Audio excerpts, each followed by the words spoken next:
How to hide and unhide notes on Facebook Messenger. Hello everyone. In this video, I will show you how to hide and unhide notes on Facebook Messenger. The first step is to open or launch the Facebook Messenger mobile application. You will land on the homepage of the app, just like you can see here.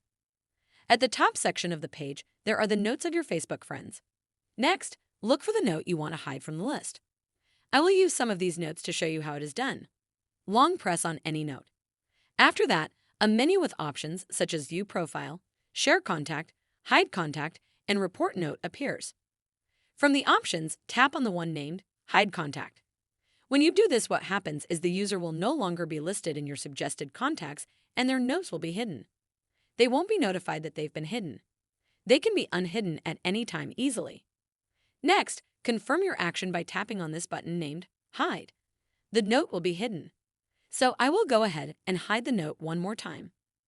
Okay, now let me show you how to unhide the notes. Let us proceed. Next, tap on the menu section. It is found at the top left corner of the screen. It has a hamburger symbol. A side panel with options appears.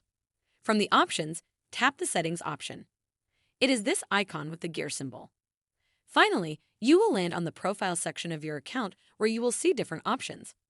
From the options, the one we need is the one here named Privacy and Safety. Tap on it. This is the page where you will find what we are looking for. At the top of the page, there are two options. From the options, tap this one named Hidden Contacts. After that, you will see a list of all the contacts you have hidden. Unhiding notes is now easy. All you have to do is to tap on this button named Unhide, and the notes will be unhidden. That is how to hide and unhide notes on Facebook Messenger.